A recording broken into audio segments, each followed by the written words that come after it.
Hoy me tocó la responsabilidad, el privilegio de poder compartir la palabra por pedido del pastor, pero te voy a pedir que sé que hemos estado orando, pero que una vez más, con un corazón sincero, abierto, reverente, oremos. Señor, te damos gracias por este día. Gracias, Señor, por tu presencia en medio de este lugar, y no solo en medio de este lugar, Señor, sino en medio de nosotros, en nuestro interior, está tu Espíritu. Señor, y en esta hora, en este tiempo, queremos abrir nuestros corazones a lo que tu palabra, a lo que tu Espíritu Santo quiere hacer, Señor. Señor, que no sea mero conocimiento.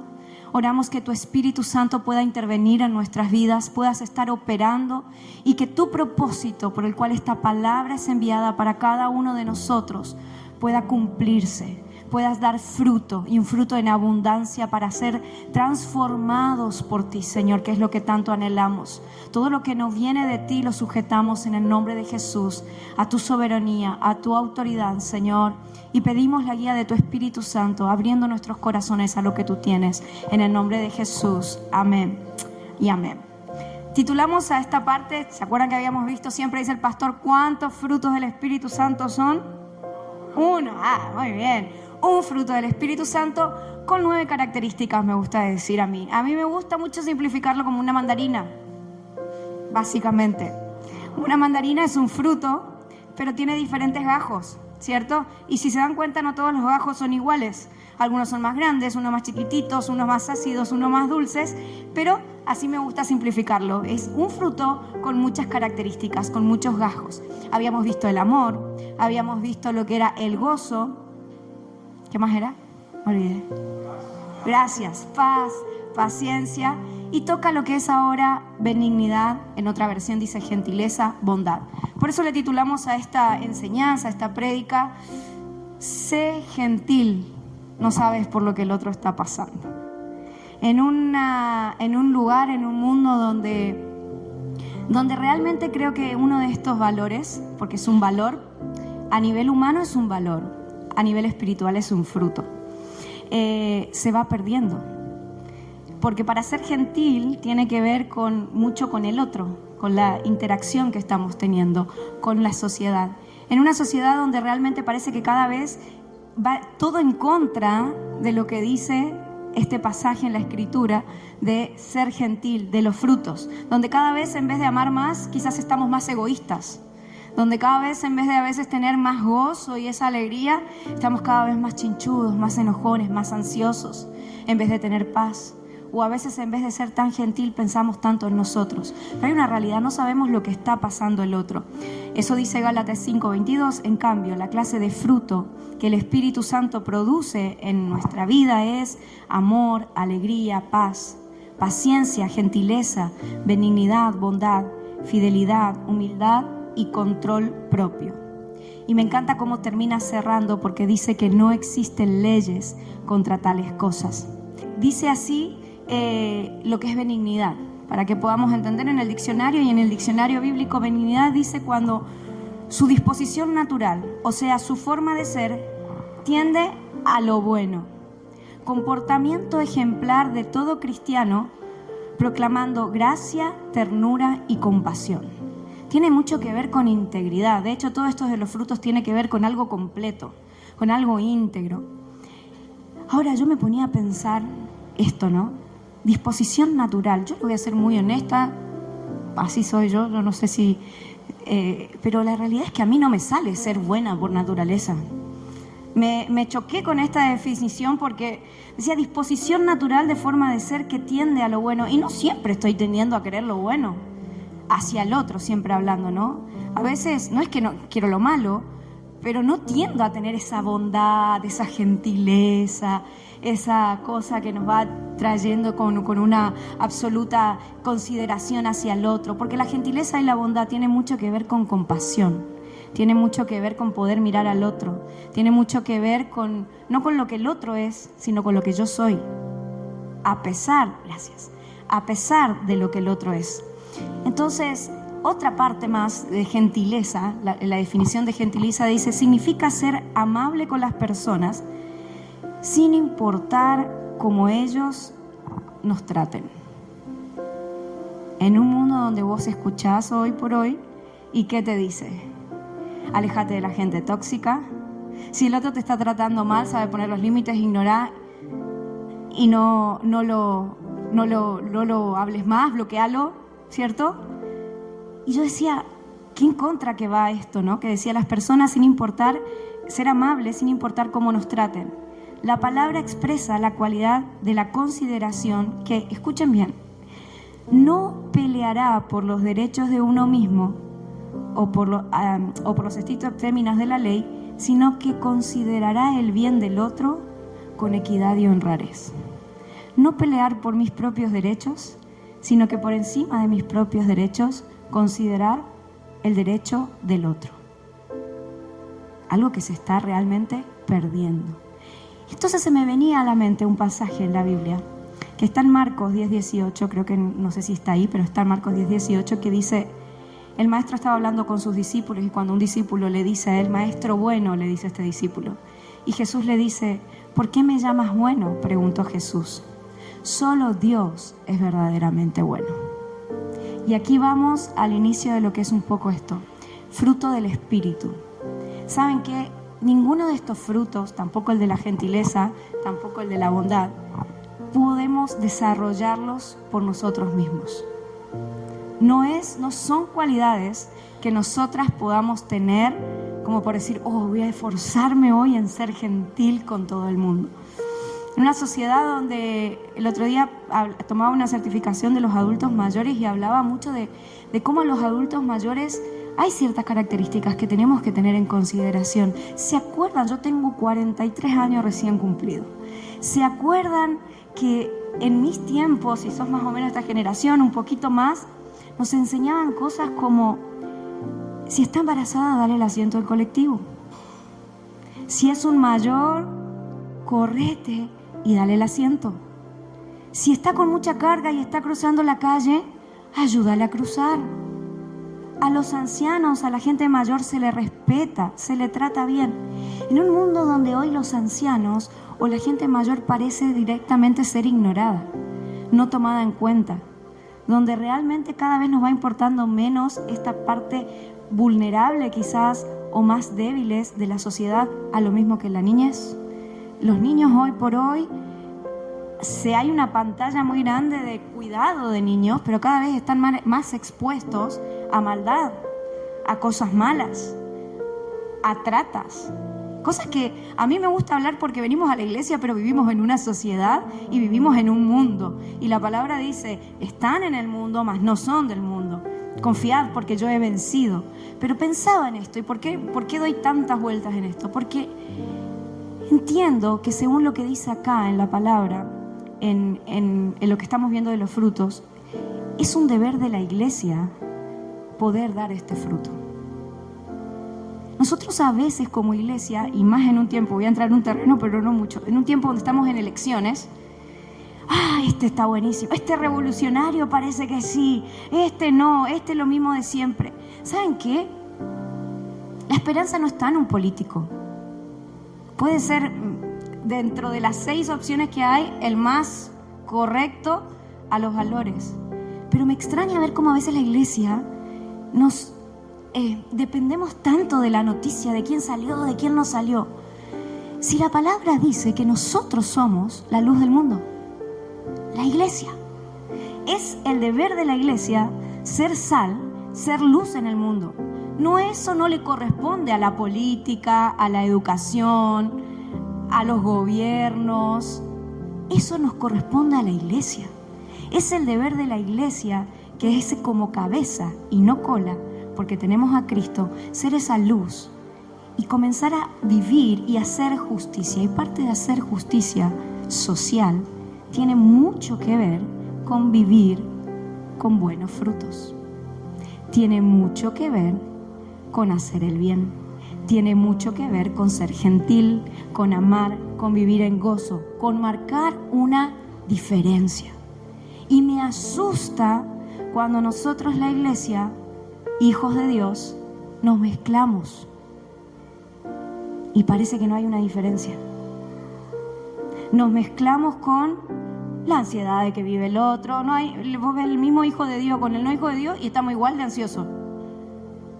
y ve al que no es hijo de Dios y ve al hijo de Dios en el trabajo y está igual de egoísta, igual de gruñón, igual de falta de amabilidad. No le da lugar al anciano, le trata mal, no tiene paciencia.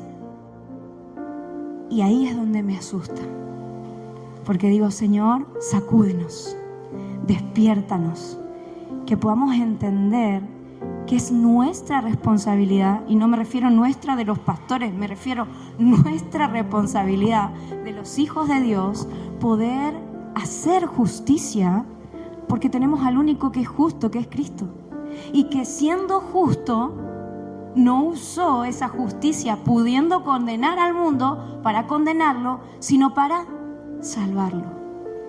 ¿Qué mayor gentileza que esa? ¿Qué mayor bondad que esa?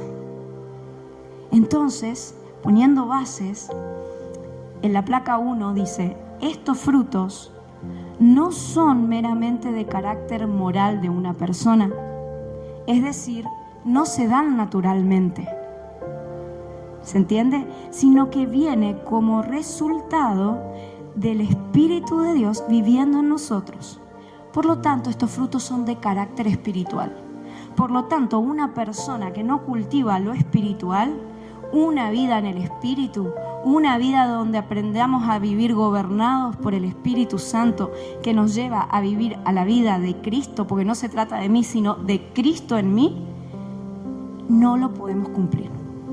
La única manera es entendiendo que es un fruto de carácter espiritual. Primera de Pedro 2:21 dice, pues Dios los llamó a hacer lo bueno.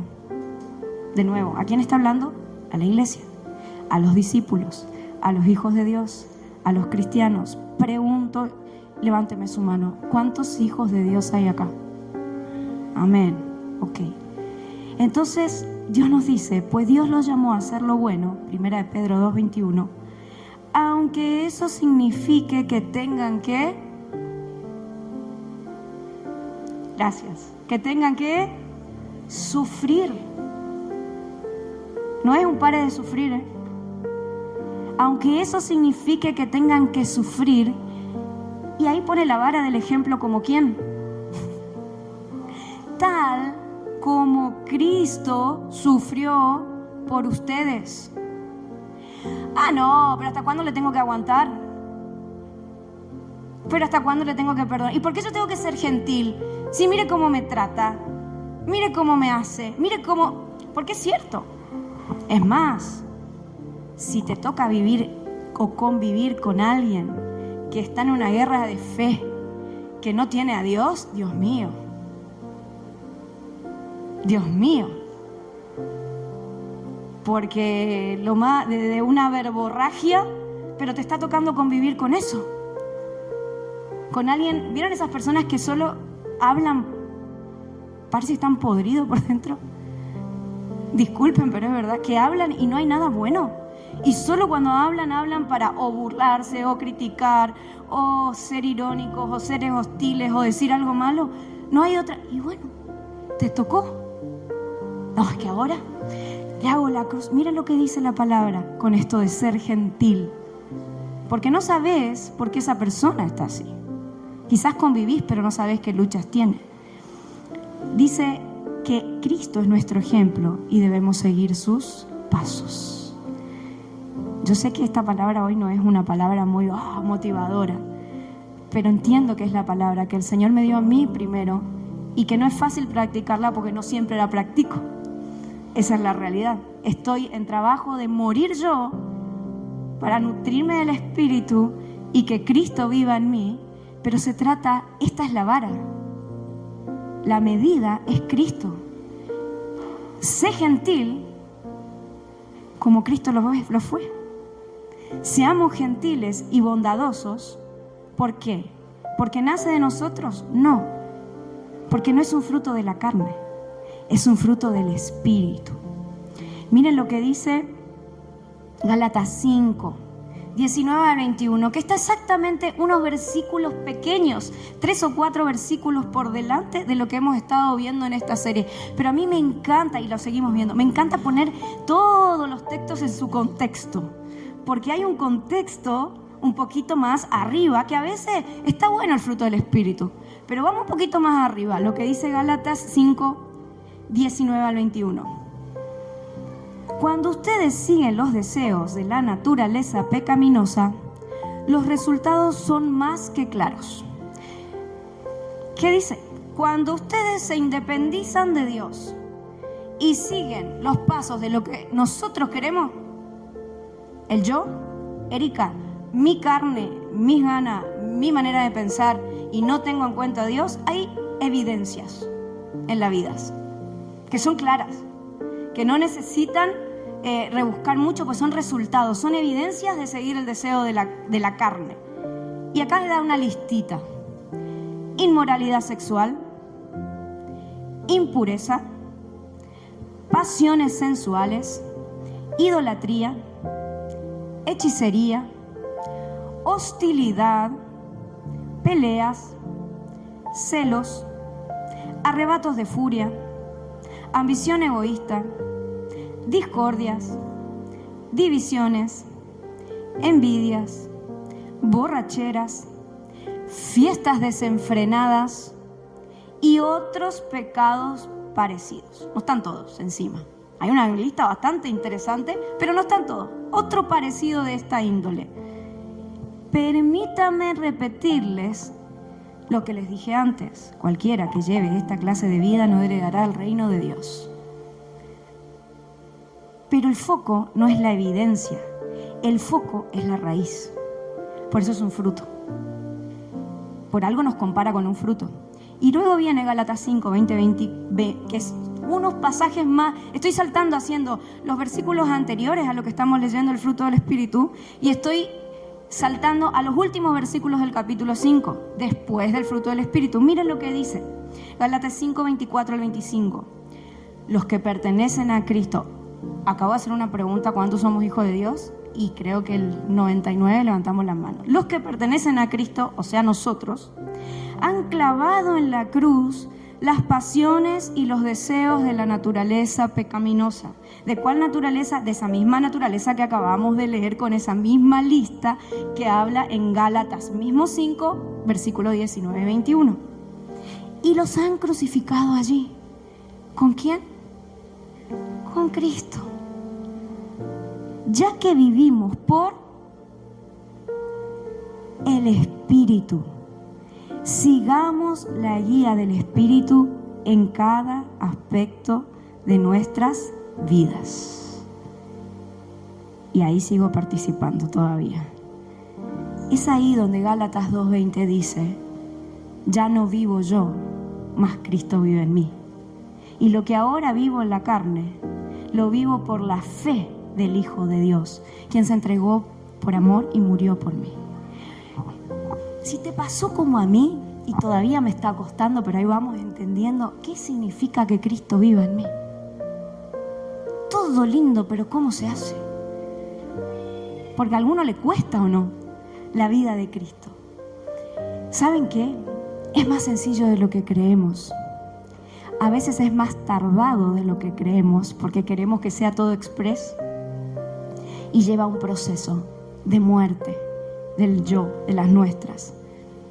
La realidad es que, según 2 Corintios 1 al 3, dice así: toda alabanza sea para el Dios el Padre de nuestro Señor Jesucristo. Dios es nuestro Padre misericordioso y la fuente de todo consuelo. Él nos consuela de todas nuestras dificultades. Amén. Vamos a leer hasta ahí. ¿Quién es la fuente? Dios, el Padre.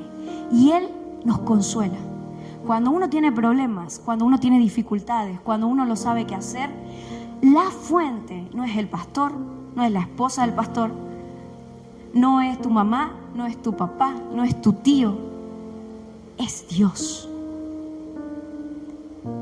Por lo tanto, primero hay que ir a la fuente. Y Él nos consuela. ¿Cuántos han recibido consuelo de nuestro Dios? En los momentos más difíciles, cuando viene el Señor en esas noches a veces, y no sé si te pasa como a mí, pero estamos despiertos con la cabeza y orando, y el Señor trae una palabra de consuelo. Alzaré mis ojos a los montes, ¿de dónde vendrá mi socorro? Mi socorro viene del Señor que hizo los cielos y la tierra. No dará tu pie al resbaladero. En otra versión dice, no resbalaré. Promesas del Señor. ¡Wow! Pero no quedamos ahí nomás, porque sigue leyendo. ¿Para qué nos da ese consuelo? Gloria a Dios, ya me siento bien. Dice, para que nosotros podamos consolar a otros cuando otros pasen por dificultades. Por esas mismas dificultades. ¿Te ha pasado? Cuando uno viene y está pasando lo mismo que vos pasaste y sabes qué decirle o qué no decirle y nada más darle un abrazo, porque sabes que te hubiera gustado que hicieran con vos y qué hizo el Padre con vos. Eso es ser gentil, porque no sabemos lo que el otro está pasando, o quizás porque sí sabemos qué dificultad está pasando y no nos toca señalar, sino que nos toca ser gentiles, demostrar bondad, hacer justicia. Cuando otros pasen por dificultades, y podremos ofrecerle el mismo consuelo que Dios nos ha dado a nosotros. Punto número 1, no podemos producir de lo que no tenemos. No podemos producir. Por más que querramos, nadie puede dar lo que no tiene. Por lo tanto, la realidad es esta, aunque suene duro. Si estás viendo a otro y lo primero que te sale es, ya que me deje de hablar porque me tengo que ir, tengo que hacer el trabajo, tengo que hacer la comida, tengo que hacer esto, ya que se calle la boca por favor porque no aguanto más, ¿sabes qué pasa? No estás yendo a la fuente, porque no estás pudiendo dar de la fuente. Porque cuando estás yendo a la fuente, esa persona viene y te habla y sí, obviamente estamos en lucha, pero uno dice, no Señor, por algo está esta persona hablándome. ¿Qué quiere que le digas? ¿Cómo quieres que hable? ¿Cómo le trato?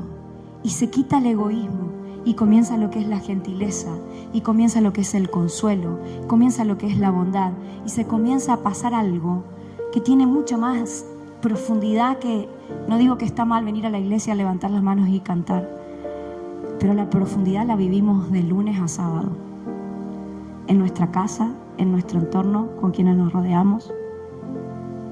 Es ahí donde pasan cosas espirituales si dejamos que pasen y si estamos cimentados en el Espíritu. Entonces no podemos dar de lo que no tenemos. Tenemos un potencial, y es un potencial que se tiene que desarrollar, porque es la comparación, una semilla a un fruto. Para que el fruto sea fruto, un árbol, ¿qué tiene? Raíz, tronco, ¿cierto? Ramas, hojas, fruto. Y a veces nosotros queremos el fruto. ¡Ay! ¿Cuándo me va a salir este fruto de la paciencia? ¿Cuándo me va a salir el amor? No.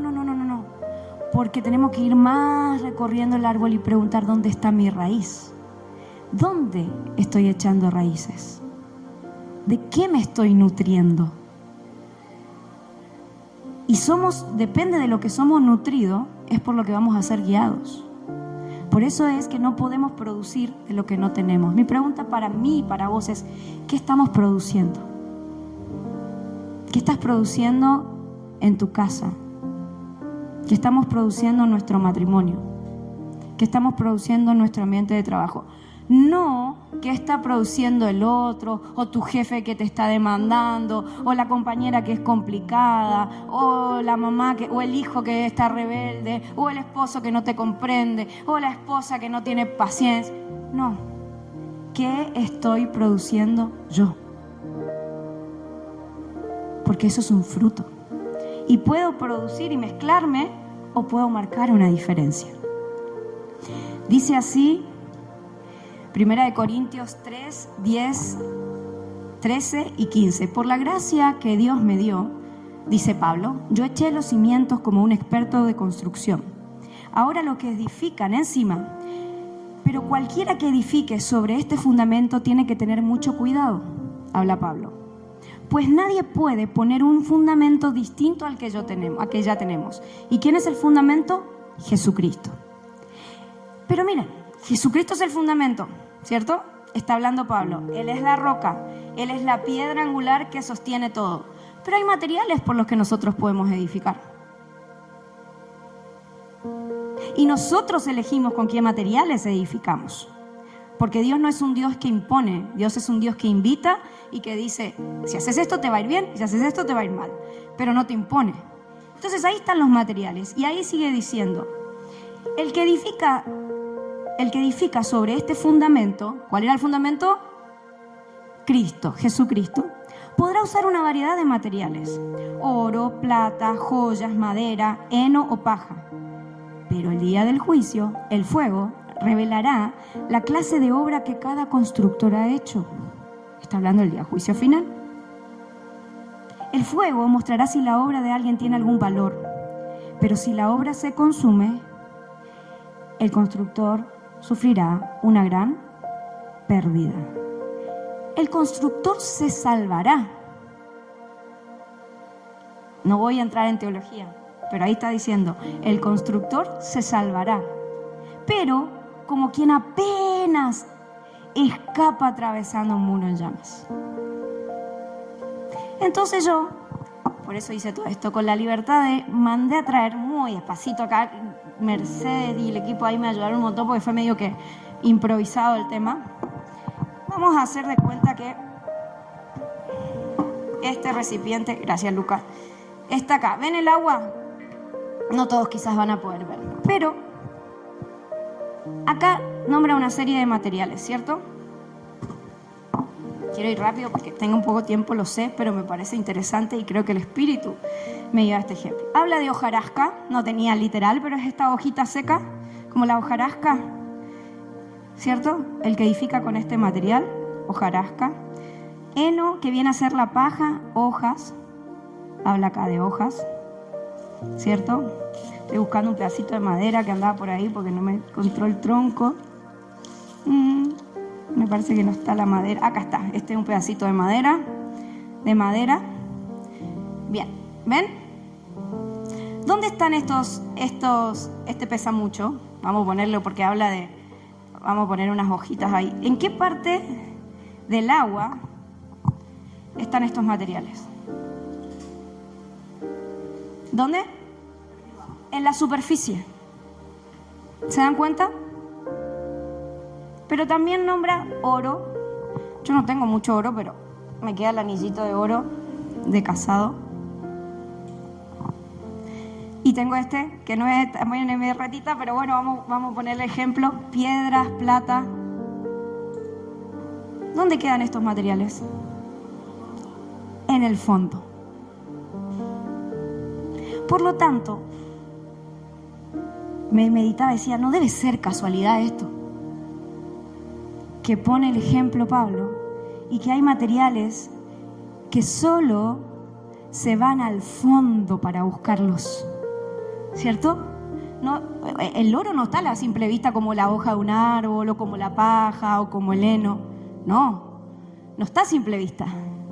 Hay que buscarlos, hay que escudriñarlos, hay que escarbar, hay que picar.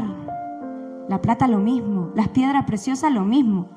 Hoy hay máquinas, hay todo, pero si sabemos cómo viene la industrialización, sabemos que hay que escarbarlo. De esa misma manera es en nuestra vida.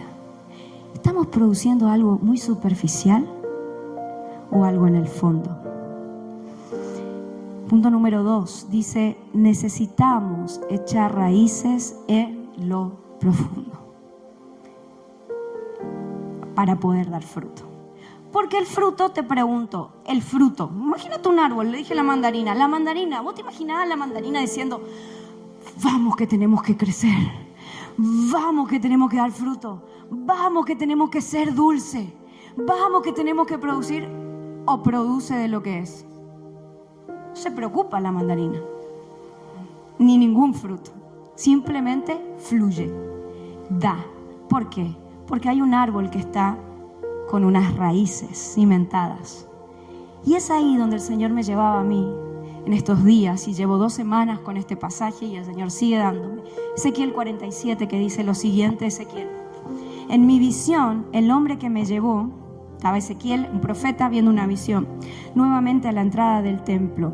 Para hacerles un resumen, el templo es en el Antiguo Testamento, pero representa lo que es la presencia de Dios. En el templo estaba la presencia de Dios. Allí vi una corriente de agua que fluía.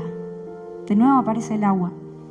Hacia el oriente, por debajo de la puerta del templo, y pasaba por la derecha a la parte del altar. El hombre me llevó hacia afuera del templo. Lo llevó hacia afuera, no es ahí adentro de las cuatro paredes. Fluye desde el templo hacia afuera, como tiene que fluir nuestra vida, desde adentro hacia afuera. Entonces, dice, el hombre me llevó hacia afuera por un muro y me condujo hasta la entrada oriental. Allí pude ver que el agua fluía por el lado sur de la entrada oriental. Me llevó a lo largo de la corriente de agua. Mientras avanzábamos, este hombre iba midiendo. ¿Y qué pasa primero?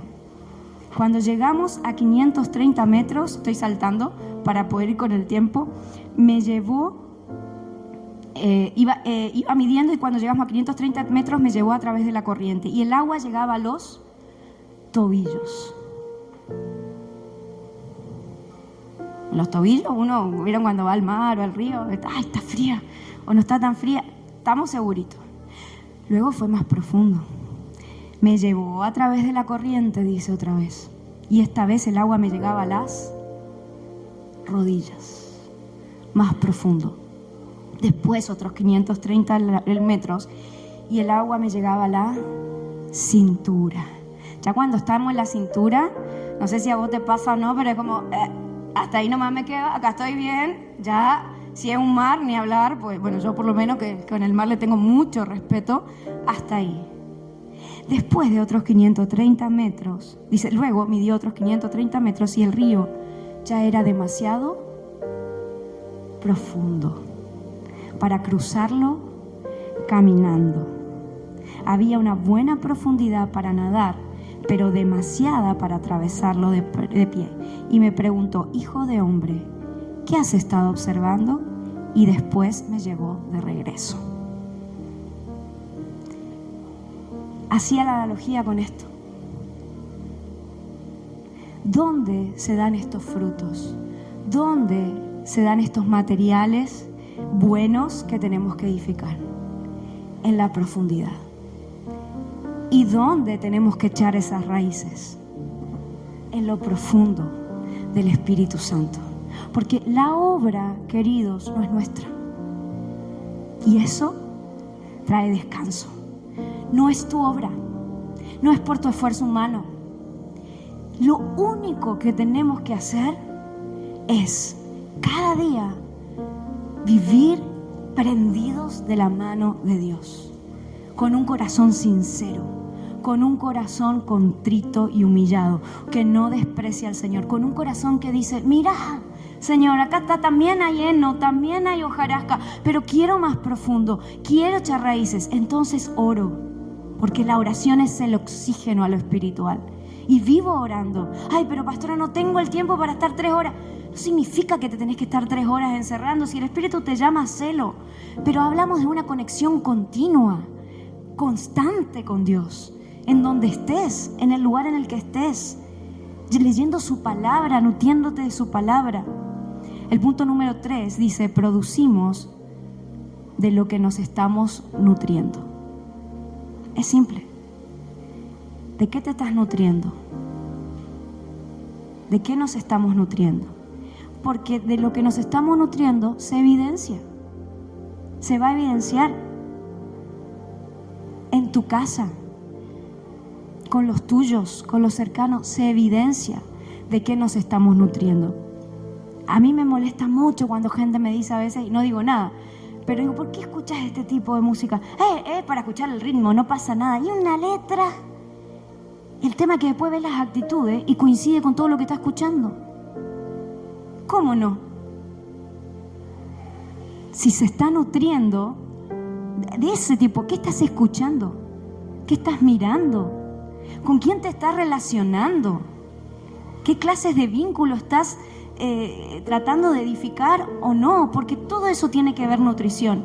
Y sigue diciendo en Ezequiel 47:10, para ir cerrando, producimos lo que nos estamos nutriendo. Y dice, al volver, porque lo trajo por el mismo caminito,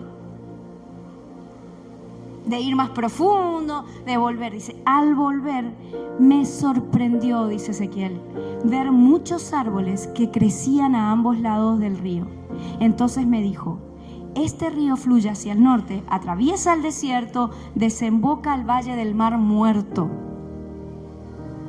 Y esto es profundo y oro para que lo puedan captar, porque se capta en el espíritu. Esta corriente hará que las aguas saladas del Mar Muerto se vuelvan puras y dulces. Yo no sé qué hay muerto en tu vida. Yo no sé qué hay cosas que están haciendo heder de olor. Pero lo lindo es que si dejamos que la corriente del Espíritu y estas aguas nos atraviesen, esas aguas que antes no producían vida, que antes eran improbables de lo salada que eran, se van a volver dulces por la presencia de Dios. No solo eso, sigue diciendo, vivirán cantidad de criaturas vivientes por donde lleguen las aguas de este río. Abundarán los peces que en el mar muerto, pues sus aguas se volverán dulces. Florecerá la vida a donde llega esta agua. Habrá pescadores. ¿Por qué? Porque comienza a producir vida, comienza a producir sanidad. A mí me gustan mucho las canciones de las aguas. Diego canta mucho canciones de aguas, de estar profundo, de alabanza. Me gusta. Y uno dice, ¿qué tiene que ver? Esto tiene que ver. Porque dice que pueden correr de nosotros ríos de agua viva. Y de eso está hablando. Pero pastora, o pero Erika, pero no sabes lo que yo estoy viviendo. Si supieras, no importa. Y aquí no entra categoría, chicos, chicas, hermanos, hermanas.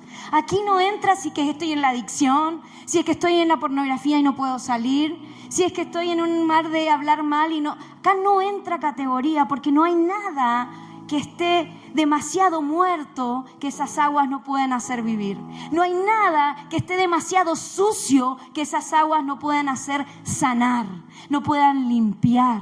Esas aguas comienzan a fluir. Y luego habla de pescadores. ¿Por qué? Porque una vez que esas aguas comiencen en tu interior a fluir, a vivir, a abundar, a florecer, nos lleva, así como le dijo a Pedro, ya no te hago pescador, te haré pescador de hombre. Porque somos pescadores. A lo largo de las aguas del Mar Muerto, desde Egne hasta, Eglaim dice, toda la costa estará cubierta de redes secándole al sol. Y el Mar Muerto se llenará de toda clase de peces. ¡Wow! Si no te emociona, yo no sé qué te va a emocionar el día de mañana, pero Dios nos está diciendo que todo lo que es muerto en tu vida, en tu entorno, en Él, viviendo dependiente de Él, echando raíces profundas, ¿cómo es posible que el mar muerto produzca y se llene de toda clase de peces? Y se me viene esa parte, me viene a memoria esa parte donde dice que la tierra será llena del conocimiento de la gloria del Señor. Porque eso es lo que el Señor quiere, iglesia. El Señor quiere una iglesia que se levanta. El Señor quiere una iglesia que es la voz en esta sociedad. Pero no una iglesia que va poniendo una esperanza en un político, en la economía, en el dólar, en si volvemos al corralito, al secacor, o cuánto aumentó, o a cuánto está. Iglesia, no es momento de hablar eso. Es momento de hablar de esto, de Cristo, de que Él es nuestra fuente, de que Él es nuestra provisión, de que Él es quien produce vida donde hay muerte, de que Él es quien produce limpieza donde hay suciedad, de que Él nos lleva a lo profundo, donde hay oro, donde hay plata, donde hay piedras preciosas. Te animo a que te pongas de pie. Y si querés ir más profundo, ahí en tu interior vamos a orar. Vamos a adorar al Señor. Padre, te damos gracias por tu palabra. Gracias, Señor, porque tu palabra es viva. Es viva. Es como una espada de dos filos que penetra. Y que penetra lo más profundo, aquello que a veces no tienen atados a las coyunturas. Tu espada viene a penetrar donde nada más puede penetrar, incluso donde a veces se ha hablado de que hay muerte, donde no se produce nada. Allí tu Espíritu Santo viene a producir, y en el nombre de Jesús oro. Espíritu Santo, tú sabes qué es lo que estamos pasando cada una de las personas que estamos aquí. ¿Cuál es nuestro mar muerto? ¿Cuál es la parte que nosotros estamos echando raíces y quizá no tan profundo? Y hoy te decimos, Padre, sigue conmigo, Padre, hoy quiero ir más profundo en ti. Quiero ser guiada por tu Espíritu Santo.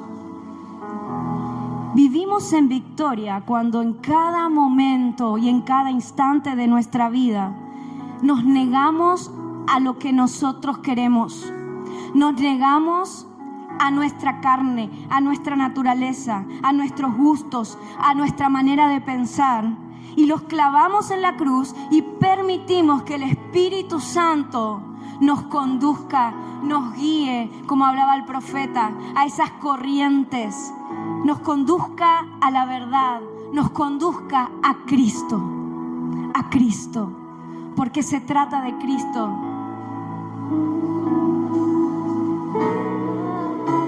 Mi tesoro, nada deseo, Señor. Si te tenemos a ti, Señor, lo tenemos todo.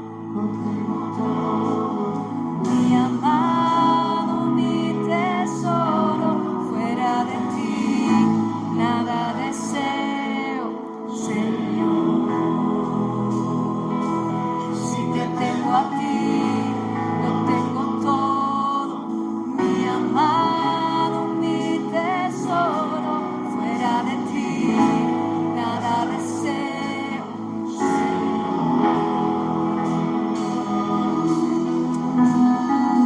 Yo no sé cuáles son tus luchas, pero sí te voy a pedir que ahora, pero también en la semana, recuerdes esta palabra. La vamos a estar estudiando, repasando, recordando en los grupos, en el hogar de vida, los miércoles. No dejes de hacer tu hogar de vida, porque es una manera de recordar. Pero te voy a pedir ahora que rindas a Cristo, todas esas cosas con las que has estado luchando, que sabes que se anteponen a los deseos del Espíritu, que sabes que se anteponen al fruto del Espíritu. Señor, acá te entrego mi egoísmo, te entrego, Señor, esta situación con la que parece que no puedo, que caigo una y otra vez, te la entrego a ti. Señor, yo en mis fuerzas no puedo. Esta debilidad de carácter, esta elección que hago contraria a ti, y te pido perdón. Te confieso, pero ya no quiero vivir más así. Quiero ser transformada por ti. Quiero realmente poder experimentar la vida en abundancia, la vida de plenitud que hay en Cristo. Porque si te tenemos a ti, Cristo, realmente lo tenemos todo. No hay nada que nos pueda faltar fuera de ti, porque de ti, hacia ti vamos. Una eternidad contigo estaremos adorándote, exaltándote, alabándote. Tú eres nuestro amado. Tú eres el tesoro de nuestro corazón.